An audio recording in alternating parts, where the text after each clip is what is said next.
I've been accused of at times being a little bit loosey with my goosies, being some Leroy has said a goosey's floozy from time to time. I will say, if you don't think that the montage that the Heat put out for D Wade was goosies galore, I don't know what to tell you. You just don't have you don't have a goose bone in your body, even if they're not bones. You just don't have a pulse.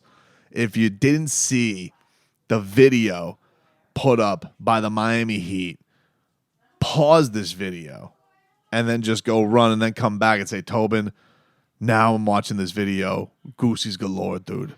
I cannot wait for D Wade getting into the Hall of Fame. I am so excited about this speech coming up on Saturday. But not the only thing that has me a little excited about the Miami Heat. As you guys know, last night did a little recap of the Miami Pro League Battle Royale between Bam Adebayo and Jaime Jaquez Jr. And on top of that, last night, I don't know if you saw this, but Udonis Haslem posted the three of them together with the hashtag culture, which I don't know if that means anything. I don't know if UD's just being polite. I know that they were chatting it up a lot. I know that UD was giving Bam some of the business because he felt like he gimmicked his way into a 3 foul shot foul on Jaime Jaquez Jr. So you had that last night, which was very, very exciting. I told you, watch a little of Serbia and Italy. I'm very sick. I'm jonesing for hoops, and I miss the Miami Heat. I miss the action, and now I'm conflicted. Maybe this is the game that Cronin wants to play with me.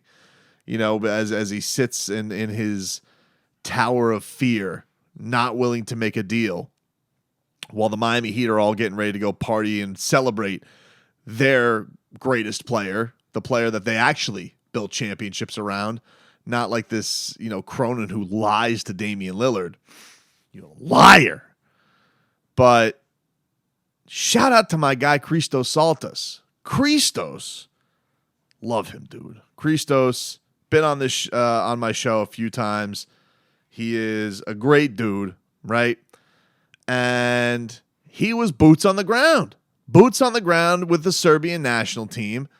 And Christos got it straight from the horse's mouth with an interview with Nikola Jović.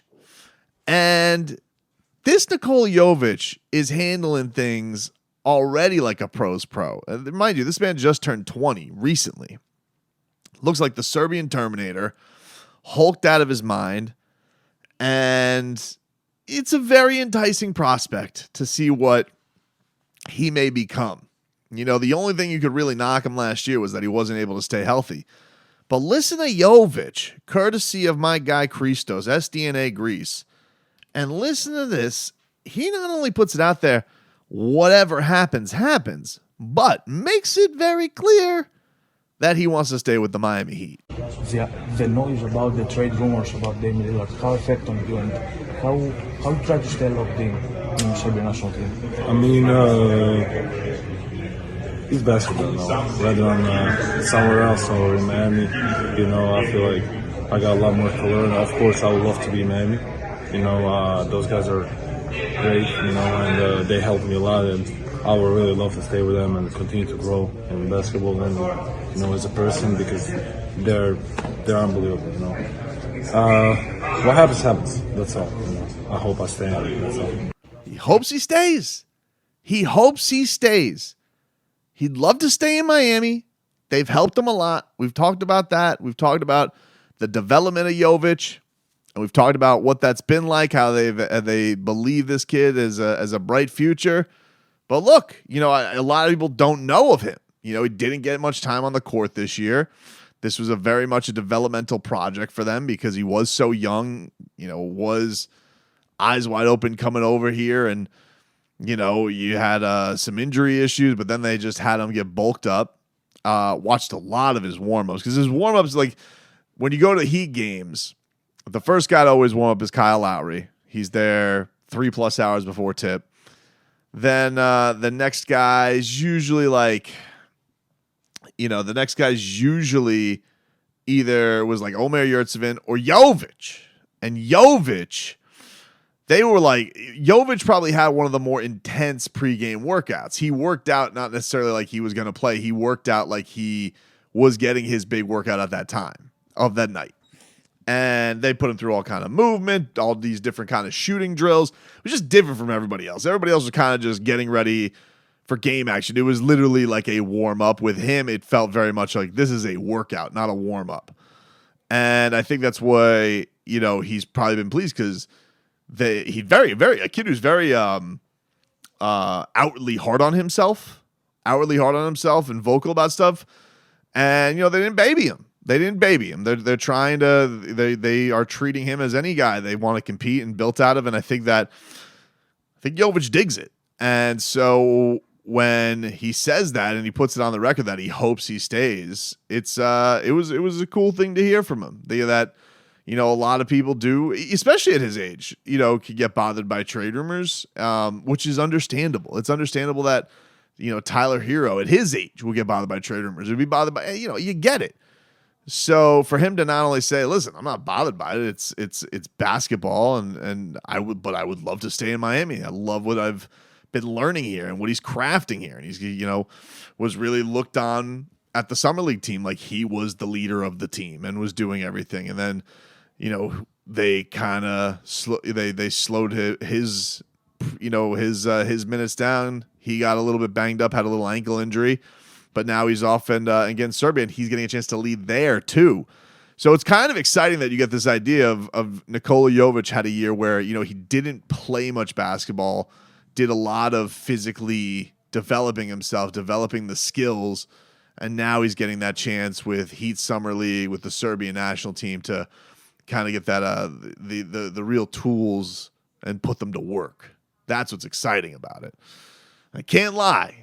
I honestly feel like one of these guys, if they deal for Damian Lillard, one, if not both of these guys do have to be in the deal. I feel like Jović is the one that would hurt more, and I don't, and I the thing that's crazy about it is there's these reports that like Jaquez, there were like ties of people in the Blazers front office who liked Jaquez, and that maybe the idea of drafting him was drafting a guy that they knew was an attractive piece to Portland. But I don't know how any GM could look at just the prospect of a 6'11", 20-year-old sharpshooter, passes the ball like crazy. You don't really know what he can do on defense yet. He did have a nice block on like a 6'4" Italian dude yesterday. I mean, I assumed the guy was Italian. He was on the Italian team, but I will admit ignorance on where he actually is from. But he had a nice block on him and, set up his teammates on the other end of it. It was a really great play. The guy just gets down the court in just what seems like a couple strides. I wouldn't necessarily call it speed. It's just this gazelle-like gait that he has because of how big he is. So all that stuff is very, very exciting to see from Jović and what he's bringing to the table. The other thing, if you guys didn't see, that was hilarious in Heatland yesterday was Jimmy Butler getting his 2K rating, and his 2K rating is a 95.